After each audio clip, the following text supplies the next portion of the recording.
Et ce matin, je voudrais parler du pont et faire un parallèle avec nos vies, avec ce que Dieu a fait pour nous.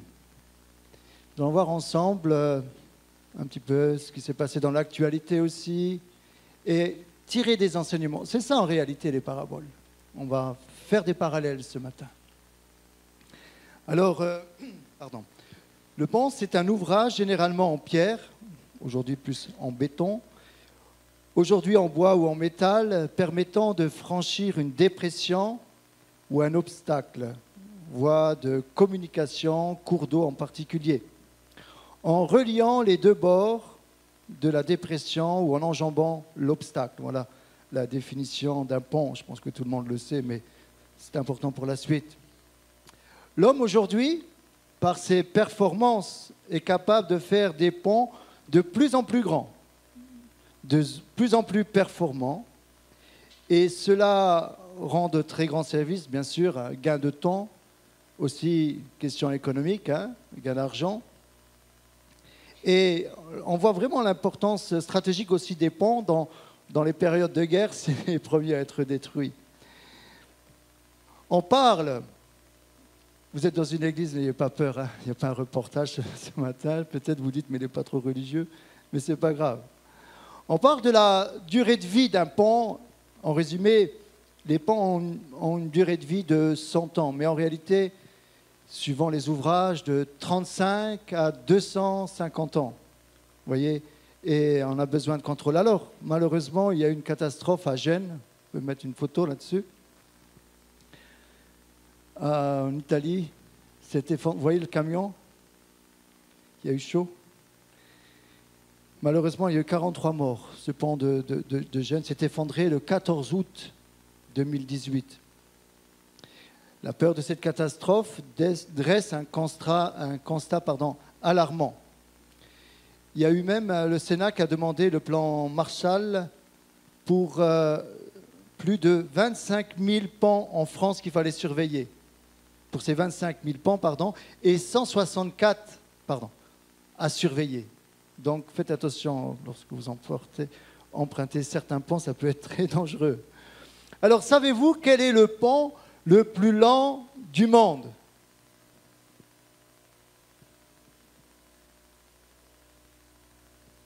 Je vous laisse la parole, on va faire ça entre nous ce matin. Le plus long, Moi, je ne savais pas, si je n'avais pas écrit. Ne croyez pas que je suis... Alors, c'est en Chine, le pont à haubans de Sutong. Alors, les ponts à haubans, c'est les ponts qui sont suspendus par des câbles. C'est pour ça qu'on dit des ponts à haubans. Le Sutong, situé dans l'est du pays, s'étend sur, écoutez bien, 32,4 km, dont 8146 mètres surplombe le fleuve Yangtze. Savez-vous quel est le pont le plus haut du monde? J'ai entendu tout à l'heure. Il est en France. Je vous ai mis sur la voie. Millau, le viaduc de Millau. On l'a emprunté il n'y a pas longtemps et il y a un péage pour ceux qui veulent le prendre. Vous voyez, c'est impressionnant. 343 mètres de haut. Impressionnant, Alors, savez-vous quel est le pont le plus large du monde? Je vous pose des cols ce matin. Alors, selon le Guinness des records, c'est le Harbour Bridge, et le pont le plus large au monde avec 48,8 mètres de large.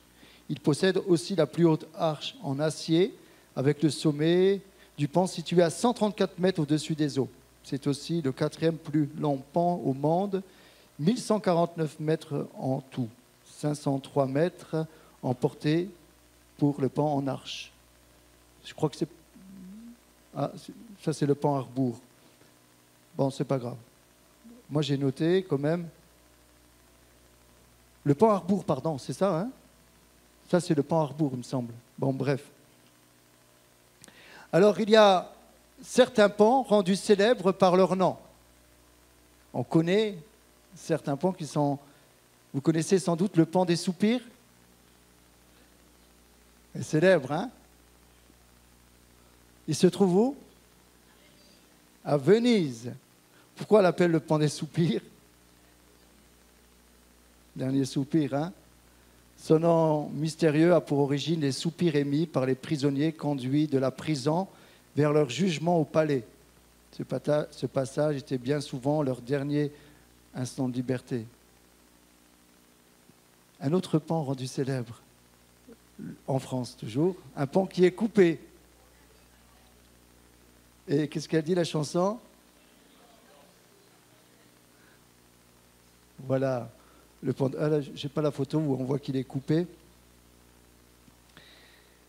À l'origine, il existait un pont antique en bois reliant Villeneuve à Avignon, un petit peu pour l'histoire. C'est sur ces bases que fut bâtu un premier pont dont les piliers étaient reliés probablement par des passerelles de bois. Il a été ouvert à la circulation dès 1184, mais ce premier pont de l'époque romane est détruit jusqu'à la 4e arche pendant le siège de 1226, le pont d'Avignon. Alors, à quoi sert un pont si on ne peut pas aller jusqu'au bout, si on ne peut l'emprunter?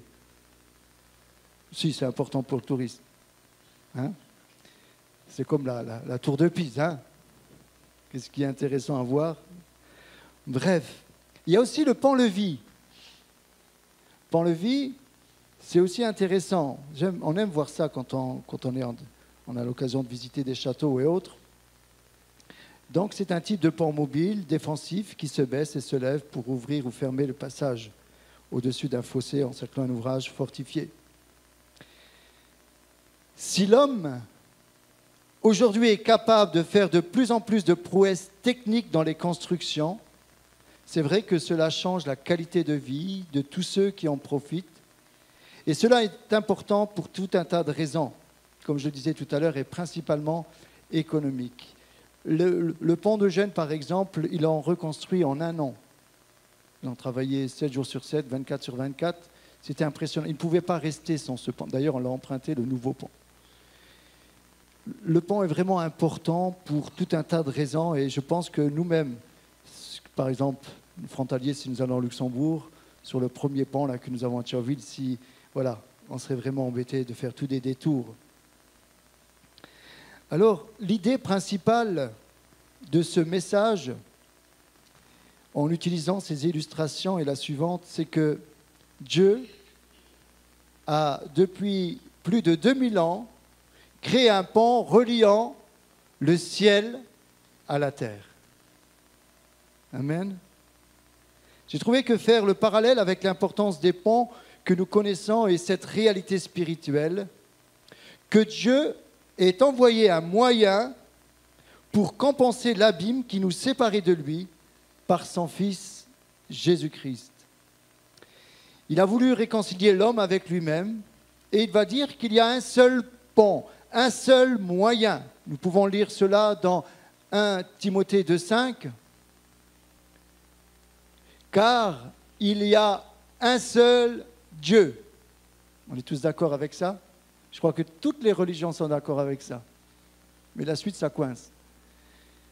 Et aussi un seul médiateur entre Dieu et les hommes. Jésus-Christ, homme, qui s'est donné lui-même en rançon pour tous. Jésus est le médiateur. Alors c'est quoi un médiateur? Médiateur désigne la personne qui intervient entre deux parties adverses pour résoudre leur conflit ou pour ratifier une alliance. Jésus-Christ est le seul médiateur capable de restaurer la paix entre Dieu et les pécheurs. Souvent, on se dit, moi je prie, mais il n'y a rien qui se passe. Je ne sais pas comment toucher Dieu, je ne sais pas pourquoi Jésus. D'ailleurs, on voit une croix, des fois on ne sait même pas la signification. On va visiter des fois dans les églises et on se dit, c'est très joli, mais est-ce qu'on comprend réellement la valeur de la croix, par exemple? La croix, c'était un instrument de mort. Ce n'est pas un instrument pour faire beau. c'est les Romains qui l'ont importé, bon, je ne sais plus d'où. Et c'était un instrument de torture. En réalité, c'était la chaise électrique de l'époque. Alors, pourquoi Jésus a été crucifié sur une croix? Pourquoi? C'est le point départ de notre foi. Et je voudrais que ce matin, vous puissiez comprendre tout simplement que l'évangile veut dire bonne nouvelle, pardon des péchés en Jésus-Christ, et que c'est tellement simple de pouvoir toucher Dieu.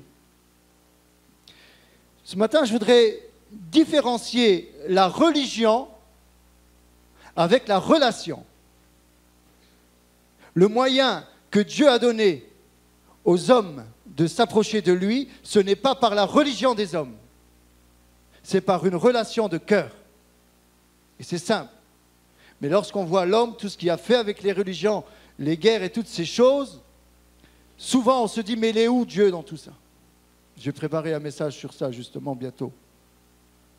Je le dis souvent, comment, moi je suis un petit peu en réaction contre les religions, et je crois que Jésus aussi l'était de son temps. Comment on peut dire qu'on aime Dieu qu'on ne voit pas? On ne le voit pas, Dieu. Et ne pas aimer notre frère ou notre sœur que l'on voit. Alors, quelles que soient les religions, si tu as ces valeurs, tu dois aimer ton prochain, comme il est, même s'il a un bouton sur le nez. Quelle que soit la couleur de sa peau, quelle que soit son origine, tu dois l'aimer parce que c'est une créature de Dieu. Tout simplement, la foi, c'est simple. Tout se résume dans un verset de la Bible, c'est d'aimer son prochain, d'aimer Dieu et d'aimer son prochain comme soi-même. Et si on commence à comprendre ça, on commence à rentrer dans ce qu'est Dieu réellement. Là, on ouvre le rideau. Et là, on commence à comprendre certaines réalités que Dieu a voulu. Alors, il y a eu le péché qui est entré dans le monde. Le péché, ça veut dire manquer la cible, c'est passer à côté. Dieu va créer Adam et Ève, et voilà qu'ils vont désobéir. Dieu venait dans ce jardin d'Éden. Il venait voir sa création, il parlait avec. Ils n'avaient qu'à se baisser, manger, tout était à l'œil. Il n'y avait pas de transpiration, il n'y avait pas les mauvaises herbes qui poussent très vite. Sans les arroser, souvent ils poussent très vite. Ça, c'est toutes des conséquences de la désobéissance. Parce que Adam et Ève ont désobéi, il y a une séparation qui s'est opérée entre l'homme et Dieu. Il y a eu cet abîme qui s'est creusé. Pourquoi? Parce que Dieu est saint. Et parce qu'il est saint, il veut que tous ceux qui sont saints s'approchent de lui et viennent à lui. Et donc, pour venir à lui, il faut être saint. Mais ce n'est pas possible, parce qu'on a tous une nature de péché. Si vous avez dit simplement un petit mensonge, emprunté un stylo qui n'était pas à vous, ou je ne sais, rien que cela est suffisant pour nous couper de Dieu. Il n'y a pas de petit ou de grand péché. Il y a la conséquence des péchés. Et donc, le salaire du péché, dit la Bible, c'est la mort, mais le don gratuit de Dieu, c'est la vie en Jésus-Christ. Donc, Dieu a donné un moyen, à cause du péché, de revenir à lui. On peut revenir à lui par ce pont qui a été fait, Jésus-Christ. Et lorsqu'on l'accepte, lorsqu'on accepte Jésus tout simplement dans son cœur, en disant « c'est vrai, je reconnais que j'ai fait des choses qui ne sont pas justes, qui n'étaient pas justes, mais je demande pardon à Dieu. » Et Dieu te pardonne. Si tu confesses de ta bouche ton péché, tu seras pardonné. C'est simple en réalité. Tu n'as pas besoin d'aller faire des œuvres. Tu n'as pas besoin d'aller faire des pèlerinages. Si tu confesses de ta bouche lorsque tu t'es trompé, lorsque tu as offensé quelqu'un, Dieu te pardonne. C'est simple la foi. Tu peux partir ce matin avec un poids en moins de tes épaules. Venez à moi, vous tous qui êtes fatigués, chargés, je vous donnerai du repos. Ça, c'est le message de la Bible. Mais reconnaître d'abord qu'on s'est trompé, qu'on a offensé Dieu. Mais voilà, à l'image d'un autre pont qui a été détruit récemment, on va mettre une toute petite vidéo de pont Baltimore. à l'image de ce pont qui a été détruit, voyez, par ce cargo, j'aimerais dire ce matin que bien souvent, la route a été coupée. Notre relation avec Dieu a été coupée. Peut-être il y a d'autres choses qui ont été coupées dans nos vies, dans ta vie. Peut-être à cause du péché, à cause de quelque chose qui s'est passé, il y a quelque chose qui s'est coupé dans ta vie. Et tu es empêché de vivre la vraie vie, tout simplement parce qu'il y a eu un drame qui s'est passé. Il y a eu une souffrance. Il y a eu un événement difficile, une trahison. Il y a eu peut-être quelque chose qui a fait que tu te retrouves aujourd'hui démuni. Tu te retrouves aujourd'hui faible. Tu te dis, mais qu'est-ce qui a cassé ma vie alors que j'allais bien? Je naviguais bien. On va mettre cette petite vidéo. Vous allez voir combien un pont qui paraît solide, et peut-être dans ta vie tu penses que tu es solide, mais lorsqu'il arrive une catastrophe, tu peux voir qu'il y a tout qui s'effondre. Pourtant, regardez. Regardez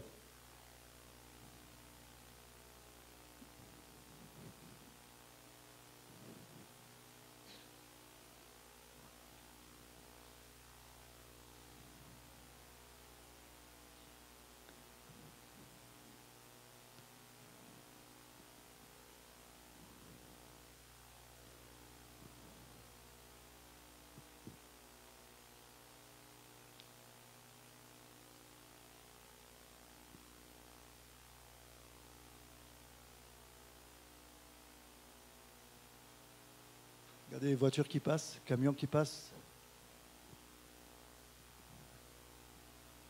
Juste avant.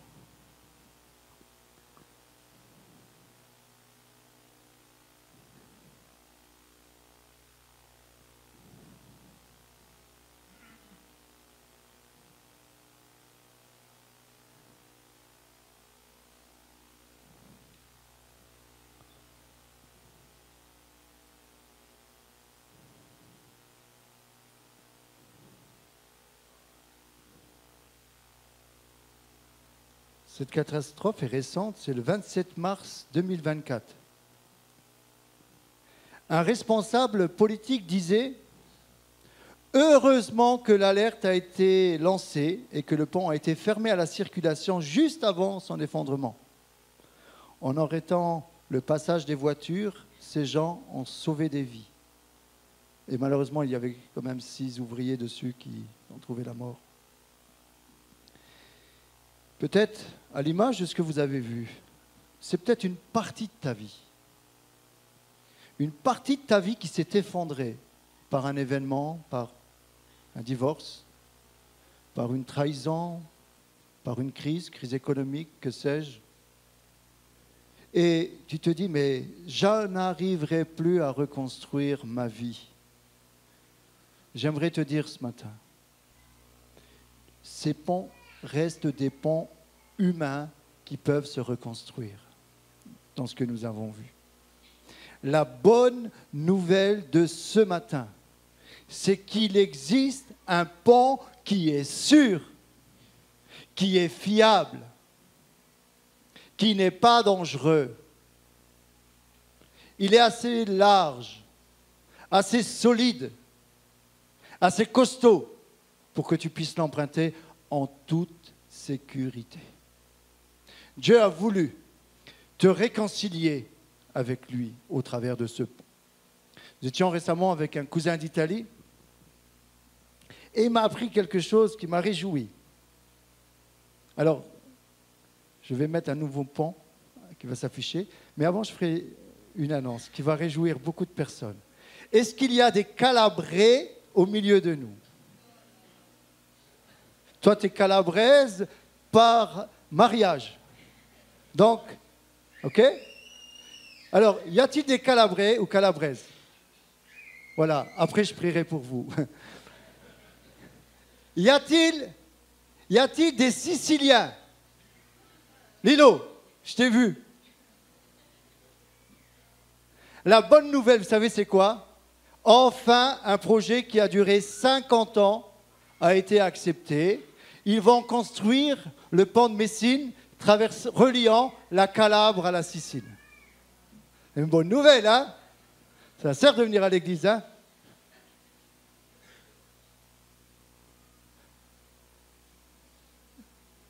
C'est vraiment impressionnant la prouesse technique pour en arriver là. Il y a une petite vidéo qui parle de cela, et lorsqu'on la lit, qu'on la regarde, c'est vraiment impressionnant. Rien que les câbles, donc c'est un pan à hauban, comme je disais, qui est suspendu. Les câbles, je ne sais pas combien il y a de milliers dans un seul grand, 1,27 m de mémoire. Donc les câbles qui soutiennent le pan font 1,27 m, un seul câble de circonférence. Impressionnant. On voit la prouesse technique. Donc ça va être le pan le plus lent du monde, c'est-à-dire avec un tablier de 3 km, sans pilier. Et ce pan va faire 3 km 2. Ça va être une prouesse architecturale italienne, c'est ce que dit l'architecte. C'est ce que dit l'architecte. Je ne suis pas là pour...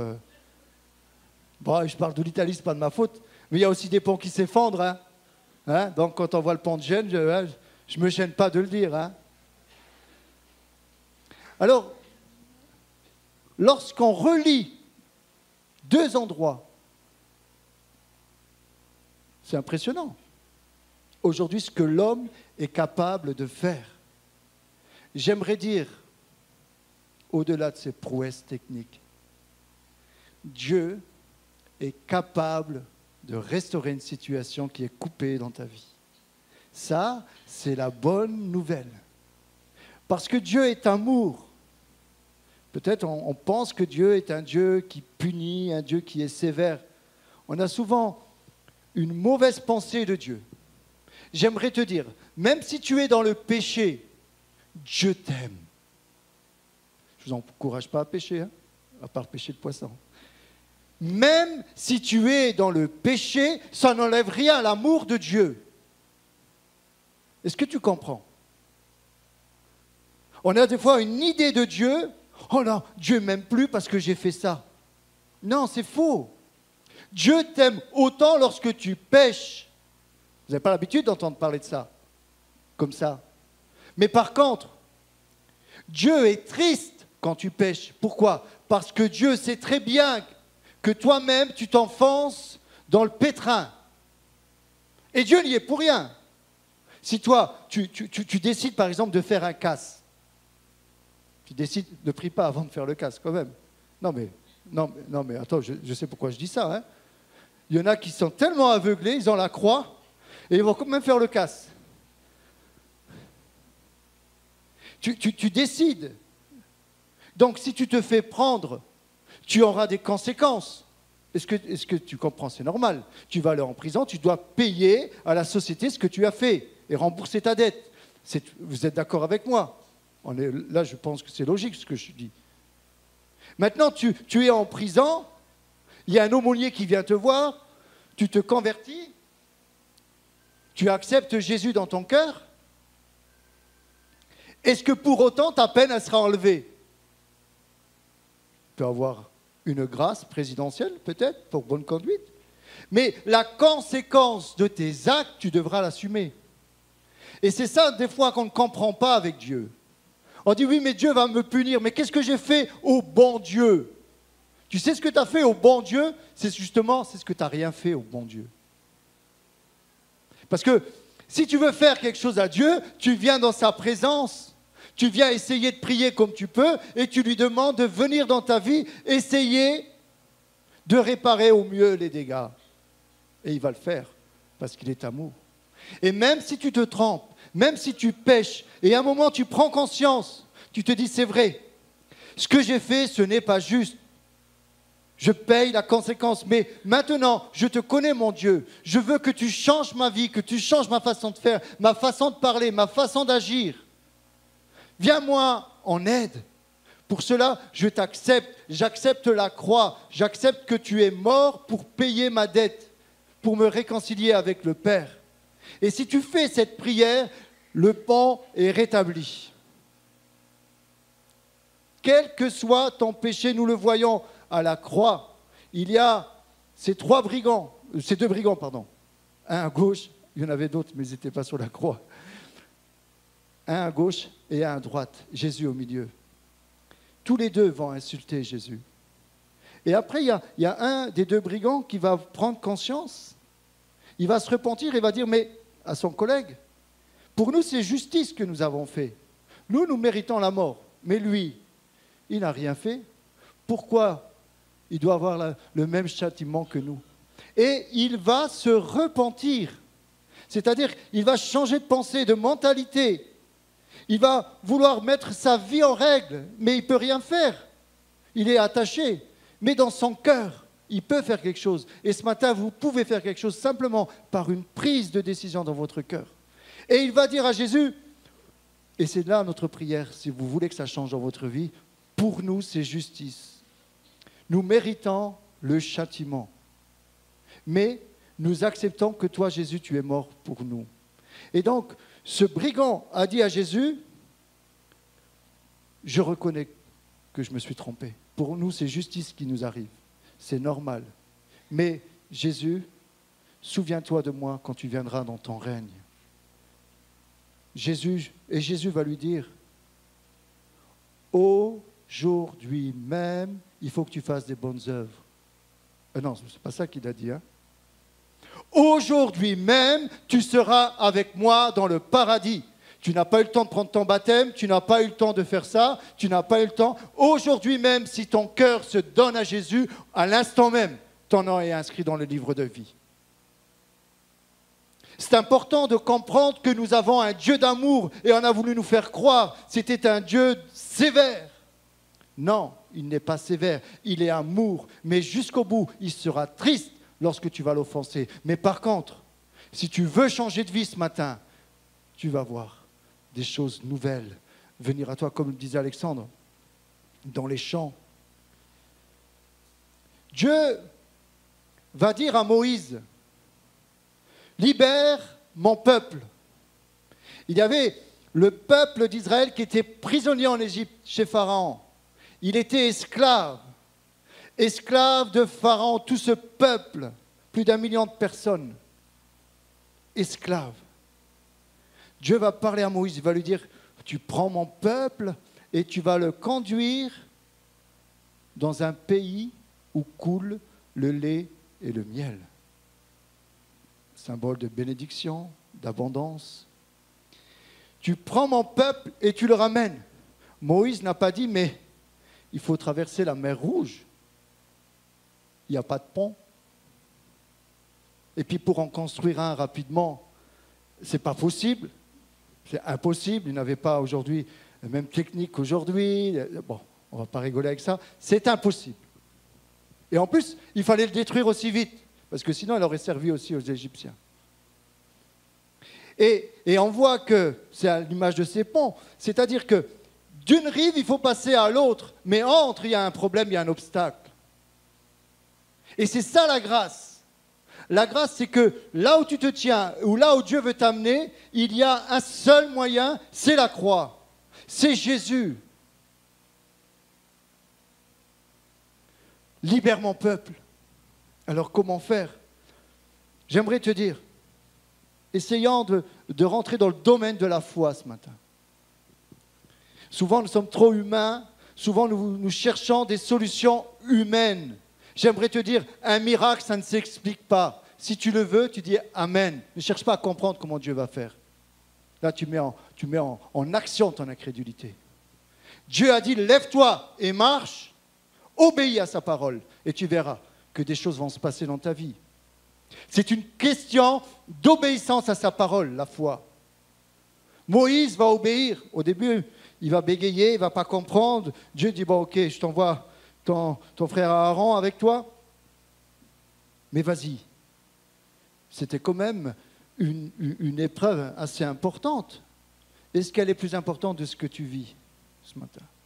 Imaginez, il a pour mission de libérer un peuple esclave. Ça relève. Il n'y a que le miracle. Et nous pouvons lire cela dans Exode 14, 21.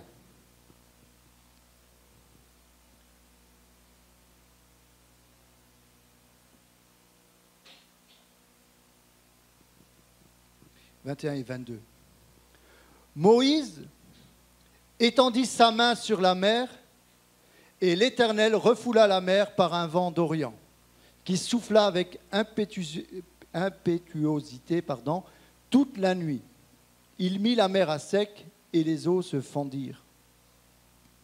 Les enfants d'Israël entrèrent au milieu de la mer, à sec, et les eaux formaient comme une muraille à leur droite et à leur gauche. Voilà le moyen que Dieu va donner à Moïse. Des fois, il n'y aura pas besoin de faire de pont, tu pourras aller directement. Et l'obstacle, Dieu va l'enlever de ton chemin. Il y a peut-être ce matin un obstacle sur ton chemin qui t'empêche d'aller vers Dieu. Alors imaginez la scène, je le dis souvent. Moïse est là, derrière l'armée de Pharaon, Pharaon qui vient de perdre son fils, châtiment de Dieu, les 10 plaies d'Égypte. Le peuple est en colère, ils ont été dépouillés, les Égyptiens, par les Israéliens. Ils leur ont donné tout, tellement ils avaient peur. Lorsqu'ils sont partis d'Égypte, le peuple égyptien leur a donné tout ce qu'ils voulaient, les pétrins, tout ce qui va avec. Et le peuple, Pharaon va se dire, mais maintenant, qui va nous faire nos briques? Ce peuple travaillait à l'œil, ce peuple nous faisait tout ce qu'on voulait. Maintenant qu'il est parti, on se retrouve avec plus de main-d'œuvre. Qu'est-ce qu'on va faire? Le peuple, alimenté par la colère, par la haine, surtout ceux qui avaient perdu leur fils, leur premier-né. Alors imaginez la scène. Derrière, il y a ce peuple en colère. Il y a même les chevaux qui soufflent, tellement ils sont en colère aussi. Ils sont prêts à attaquer. Ils sont montés sur des chevaux, ils sont montés à bloc avec des chars. Vous avez déjà vu une armée quand elle se lance? Même les chevaux vous effrayent. Et là, ils partent. Le peuple marche comme ça, et c'est derrière, il se retourne. Il prend peur. Il dit, ça y est, maintenant, c'est la fin. Moïse, qu'est-ce que tu nous as fait? Tu nous as sortis d'Égypte. Maintenant, c'est pour nous faire mourir. Il ne comprenait pas encore le miracle de Dieu. Des fois, le miracle est en cours et tu ne le comprends pas. Tu peux même dire, oui, mais le pasteur, il dit ça, mais ce n'est pas ce que je vis. J'aimerais te dire, peut-être, Dieu est en train de faire un miracle dans ta vie et c'est en cours de fabrication. Alors imaginez la détresse du peuple. Derrière, il sent la haine, il sent la colère, il sent qu'il va peut-être y laisser sa vie. Et devant, il y a la mer Rouge. Le peuple est prisonnier. Il ne peut pas aller devant, il ne peut pas aller derrière. Pourtant, Dieu a dit à Moïse, tu les conduis de l'autre côté. J'aimerais te dire ce matin, tu es peut-être coincé entre deux situations. Mais il y a la parole de Dieu qui dit, comme Dieu a dit à Moïse, si tu crois, tu verras la gloire de Dieu. On rentre dans le domaine de la foi. Mais la mer est là. Ma difficulté est là. Dieu te dit, ce qui est impossible aux hommes est possible à Dieu. Dieu voudrait t'amener dans une dimension spirituelle. Voudrait t'amener dans le domaine de la foi. Dans le domaine de la foi, tu dis à Dieu ta prière et tu dis merci d'avance. Si tu pries et tu dis oui, mais ça va peut-être marcher, tu n'es pas dans la foi. Si tu pries et tu dis Inch'Allah, tu ne seras pas exaucé. Parce que la prière, c'est que tu pries avec une ferme assurance. Tu pries, même si les choses ne sont pas là, tu sais que Dieu entend la prière et il répond. C'est ça la foi. La foi est une ferme assurance des choses qu'on espère et une démonstration de celles qu'on ne voit pas. J'aime ce passage avec Abraham, espérant contre toute espérance. Dieu va dire à Abraham, va dans le pays que je te montrerai. Il n'a rien du tout.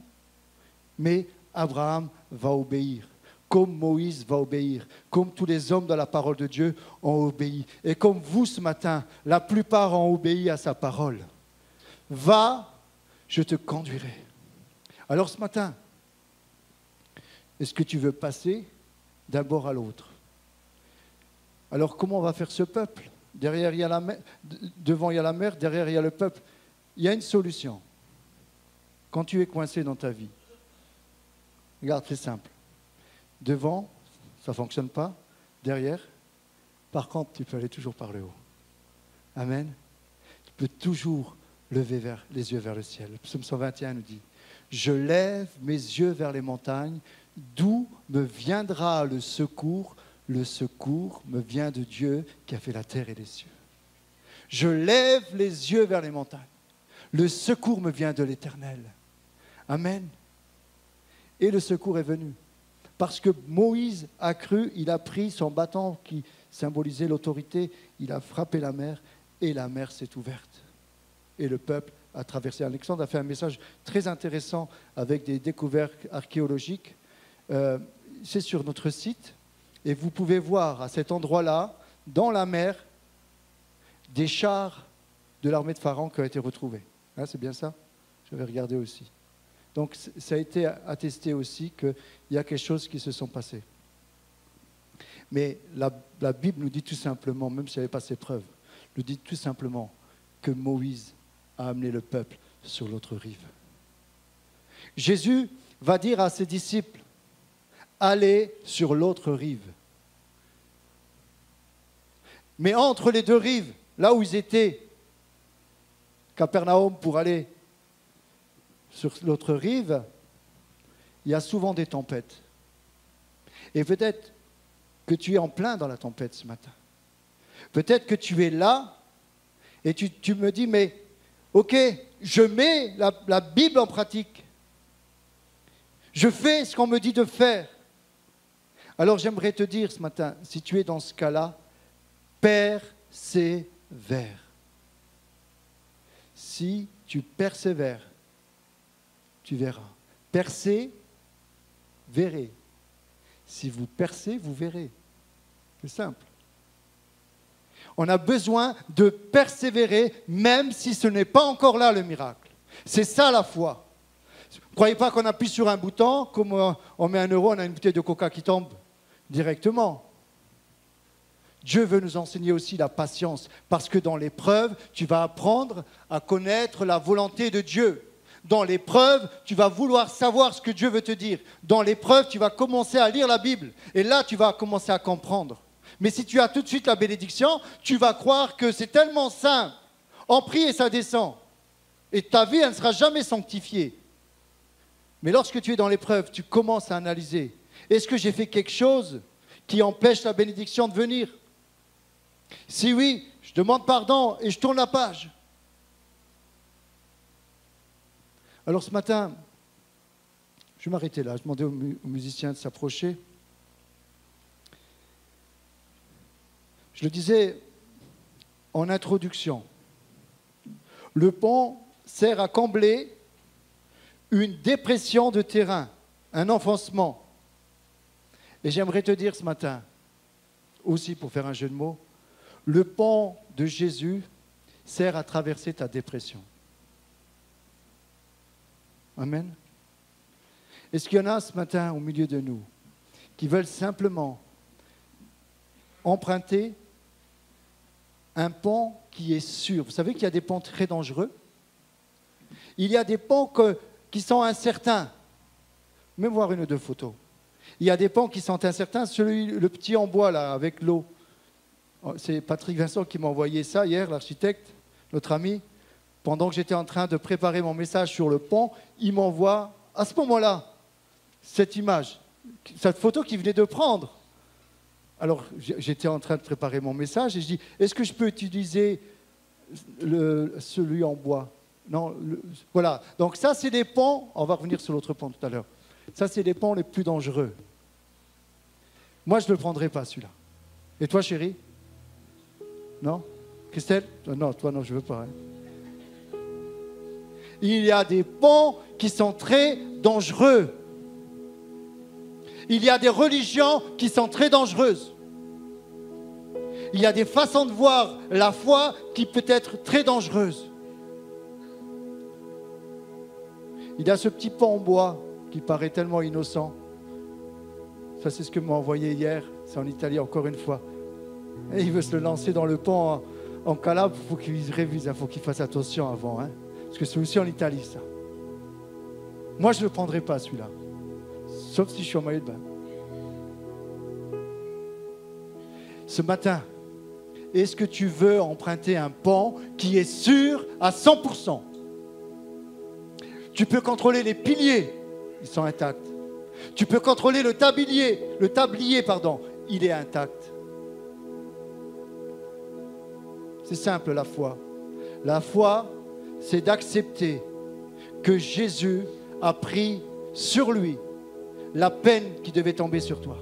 Le salaire du péché, c'est la mort, mais le don gratuit est en Jésus-Christ. C'est par la grâce que nous sommes sauvés ce matin. Tout simplement, ce matin, ose croire que ce qui a été brisé dans ce jardin d'Éden a été restauré en Jésus-Christ. Et aujourd'hui, ce pont est invisible. Il est simplement relié à ton cœur. Si tu prends la décision d'emprunter, de dire je sors de ma situation pour aller sur l'autre rive. Je veux changer ma situation de ce monde, de ma difficulté. Je veux aller dans le royaume de Dieu. Je veux aller dans les promesses de Dieu. Je veux m'engager avec Dieu. Prends ce pont ce matin. Prends-le. Beaucoup l'ont pris au milieu de nous. Et j'aimerais vous dire, ça fait plus de 35 ans que j'emprunte ce pont. Il n'a jamais bougé. D'autres ont beaucoup plus d'expérience que moi. Mais j'aimerais vous dire, tu peux changer de vie ce matin. Tu peux changer de bord. Tu peux changer de situation. Mais c'est à toi de t'engager. Ce pont n'a pas de péage. Il est gratuit. Ce n'est pas comme le pont de Millau. Je ne sais plus, c'était 6-8 euros. Hein. Payé cher. Hein. Je ne sais plus combien c'était, mais toi, tu l'as offert. Et à force de passer, c'est cher. Hein. Ce pont est gratuit. Tu n'as rien à payer. Tu n'as rien à payer. Si, quand même, ce ne serait pas juste. En fait, ce que Dieu te demande, c'est ta vie en échange. Moi, je me souviens, quand je me suis converti, je venais d'une vie un petit peu spéciale, hein, pour ceux qui me connaissent dans la famille. Et je disais à Dieu, tout fier, je te donne ma vie. Il y avait vraiment des ardoises, il y avait vraiment de la misère. Mais j'étais tellement fier, comme si je lui donnais quelque chose d'intéressant, quoi. Il a fallu du temps avant qu'il me restaure et qu'il commence à m'utiliser. Mais au début, je croyais donner quelque chose à Dieu. Qu'est-ce qu'on croit donner à Dieu? Dieu t'aime comme tu es. Donne-lui ton cœur ce matin. Donne-lui ta vie. Le problème aujourd'hui, c'est qu'on a peur dans l'engagement. On le voit, de plus en plus, les personnes ont des difficultés à s'engager, que ce soit dans les couples, dans les familles, dans les associations, dans les églises, partout. Il y a des réticences. Notre vie devient de plus en plus partagée avec les plaisirs de ce monde. On n'a plus le temps pour Dieu. J'aimerais te dire ce matin, si tu fais ce choix, tu ne regretteras jamais. Je t'invite à lire la Bible. On va vous en offrir une à l'issue pour ceux qui n'en ont pas. Théo est là. J'aimerais te dire, si ton cœur est sincère, si tu ouvres ton cœur et tu demandes à Dieu de te parler au travers de la Bible, tu verras que Dieu va te parler. Si ton cœur est ouvert, Dieu va te parler. Dieu est amour. Dieu t'aime comme tu es. Et dans la situation que tu vis, Dieu ne veut pas te laisser dans cette situation. Mais il veut peut-être te parler dans cette situation. Je ne dis pas qu'il provoque cette situation, parce que bien souvent c'est nous-mêmes. Mais dans les situations que nous traversons difficiles, il nous parle. Il nous enseigne des réalités. En réalité, il fait un arrêt sur image. Il dit, ah, enfin, il va réfléchir un peu. Souvent, on n'a pas le temps de réfléchir pour Dieu. Ce matin, vraiment, je vous félicite d'avoir pris ce temps pour vous arrêter, pour écouter la bonne parole, l'évangile. David disait, 1 heure dans tes parvis vaut mieux que 1000 ailleurs. Vous savez, quand on est dans la présence de Dieu, il n'y a rien qui est aussi fort que ça. Et lorsque vous venez chez vous, lorsque vous êtes chez vous, et vous commencez à prier, vous investissez dans l'éternité. Et le temps, des fois on dit j'ai perdu mon temps. Bien sûr, des fois on perd souvent le temps en faisant tellement de choses. Mais lorsqu'on commence à prier, lorsqu'on commence à lire la parole de Dieu, lorsqu'on vient écouter la parole de Dieu, j'aimerais te dire que ce temps est investi dans le royaume de Dieu et il va se répercuter dans toute ta vie. Parce que quand tu viens ici, tu te laisses imprégner de la présence de Dieu. Quand tu viens ici, tu repars, tu es bien. Souvent, on me le dit, waouh, je me sens bien quand je viens à l'église. Tu sais pourquoi tu te sens bien? Tout simplement parce que l'atmosphère est chargée d'amour. L'atmosphère qui est dans ce lieu est chargée de la présence de Dieu. Et lorsque vos cœurs sont ouverts au contact de la présence de Dieu, il se passe toujours quelque chose. C'est ça le pont. Alors, je dirais simplement, je vais faire un appel. Et pour ceux qui veulent, nous allons prier. Il y a notre frère Henri, il y a Mario, il y a Olivier. Je voudrais qu'on vous bénisse pour ceux qui le veulent. Parce que nous croyons que Dieu nous a donné ce pouvoir, cette autorité de vous bénir. Que ce soit pour la maladie, que ce soit pour des situations quelconques. J'aimerais vous dire ce matin, faites un acte de foi. Peut-être certains ou certaines veulent donner leur cœur à Jésus. C'est le moment. Peut-être ce matin, au travers de ce qui est dit, même si vous ne retenez pas tout, retenez une seule chose, c'est que Jésus veut être votre pont.